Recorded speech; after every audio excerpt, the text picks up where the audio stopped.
बिस्मिल्लाहिर्रहमानिर्रहीम। अस्सलाम वालेकुम नाज़रीन, पाक दीन इस्लाम में आपको खुशामदीद कहा जाता है और आज मैं आपके साथ एक खुदा परस्त गुलाम की दुआ की बरकत का वाक़या बयान करने वाली हूँ। ये वाक़या ईमान अफरोज़ होने के साथ साथ सबक आमूज भी है, लिहाजा वीडियो को स्किप किए बगैर मुकम्मल देखिएगा ताकि इस वाक़या का मकसद आप लोगों तक आसानी से पहुँच सके। बयान किया जाता है कि हजरत अब्दुल्ला बिन मुबारक रहमतुल्लाह अलैह सलाम फरमाते हैं कि एक मरतबा मक्का मौज़मा में शदीद कहत पड़ा। लोग नमाज इस्तिस्का के लिए मैदान अरफात में जमा होते रहे, लेकिन किसी तरह कहत के असर कम ना हुए। बराबर एक हफ्ता इसी तरह गुजर गया।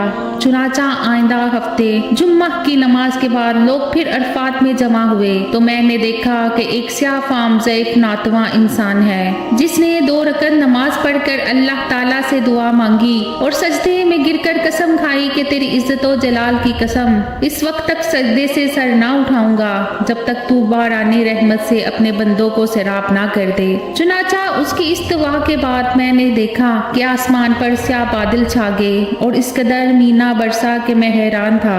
बाद अज़ा इस स्याह फाहम बंदा खुदा ने अपने रब की हम्दो सना बयान की और चल दिया। मैं भी उसके पीछे पीछे हो लिया कि देखूं ये शख्स कहाँ जाता है। जब वो चलते चलते ऐसे मकान में दाखिल हुआ जहाँ एक बर्दा फरोश रहता था, ये देखकर वापस चला आया और सुबह को कुछ रुपए लेकर उस बर्दा फरोश के मकान पर पहुंचा। मैंने कहा मुझे एक गुलाम खरीदने की जरूरत है। मेरी इस दरख्वास्त पर उस सुदागर ने तकरीबन 30 गुलाम मुझे दिखाए। इन सबको देखभाल कर मैंने कहा इनके अलावा और भी कोई गुलाम है? उसने जवाब दिया एक मनूस सा गुलाम और है जो किसी से बात नहीं करता। मैंने कहा उसे भी दिखा दो। तो सुदागर उसी गुलाम को ले आया जिसको मैं देख चुका था कि उसकी दुआ से अल्लाह ने बाराने रहमत की थी। मैंने सुदागर से दरियाफ्त किया कि तुमने इसको किस कीमत पर खरीदा है? सुदागर कहने लगा खरीदा तो है मैंने 20 अशरफियों का, मगर आपको सिर्फ 10 ही अशरफी का दे दूंगा।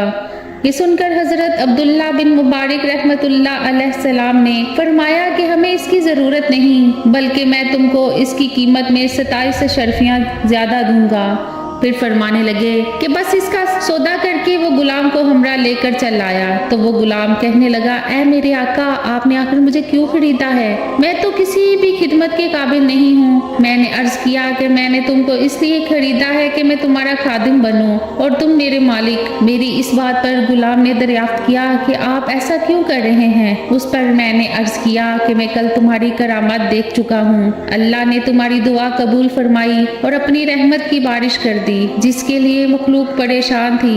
उसने दरियाफ्त किया कि क्या वाकई आपने ऐसा देखा है? मैंने कहा हाँ। उसके बाद उसने दरियाफ्त किया कि क्या आप मुझे आज़ाद करते हैं? मैंने कहा कि तू अल्लाह के वास्ते आज़ाद है। उसके बाद मैंने एक गैबी आवाज़ सुनी कि इब्ने मुबारक तुझे बशारत हो, अल्लाह ताला ने तेरी मगफरत फरमा दी।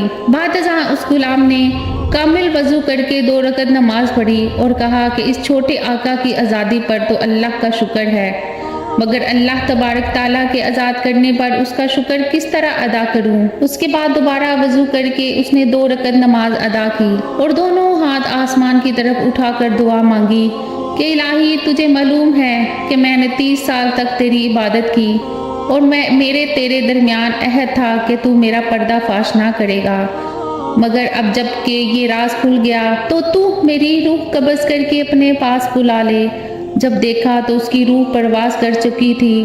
हज़रत अब्दुल्ला बिन मुबारक रहमतुल्लाह अलैह सलाम फरमाते हैं कि मैंने उसको मामूली कफन दिया और नमाज पढ़कर दफन कर दिया। बस जब मैं सोया तो क्या देखता हूँ, दो खूबसूरत बुजुर्ग उम्दा सा लिबास पहने हुए। उनमें से एक साहिब ने मुझसे फरमाया ऐ इब्ने मुबारक, क्या तुझे अल्लाह ताला से शर्म नहीं आती? और ये कहकर जब वो चले तो मैंने दरियाफ्त किया आप कौन हैं? तो उन्होंने फरमाया कि मैं मोहम्मद रसूल सल्लल्लाहु अलैहि वसल्लम हूँ और ये मेरे पास हजरत इब्राहिम अलैहिस्सलाम हैं। आखिर मैंने दरियाफ्त किया कि मैं अल्लाह से किस तरह नहीं शर्माया, हालांकि कसरत से नमाज पढ़ता हूँ। पर उन्होंने इरशाद फरमाया कि आज औलिया अल्लाह में से एक वली की वफात हुई और तुमने इसको अच्छा कफन नहीं दिया। चुनाचा जब सुबह हुई तो मैंने उस गुलाम की कब्र खुलवाई और खुलवा कर नहायत उम्दा और नफीस कफन पहनाया। اور دوبارہ نماز جنازہ ادا کر کے دفن کر دیا۔ اللہ تعالیٰ اس پر اپنا رحم فرمائے، آمین یا رب العالمین۔ اس واقعے سے ہمیں یہ سبق حاصل ہوتا ہے کہ اللہ تعالیٰ اپنے متی اور فرما برداروں کی خود عزت بڑھا دیتا ہے، جو اپنے آپ کو اللہ کے لیے فنا کر دیتا ہے۔ اللہ تعالیٰ دنیا کو اس کے آگے جھکا دیتا ہے۔ دعا ہے کہ اللہ تعالیٰ ہم سب کو بھی نیک بننے کی توفیق عطا فرمائے، آمین یا رب العالمین۔ امید کرتی ہوں کہ آج کا واقعہ آپ کو اچھا لگا ہوگا۔ مزید اچھے واقعات کے لیے میرے چینل کو سبسکرائب کریں، ویڈیو کو لائک کریں۔ اللہ نگہبان۔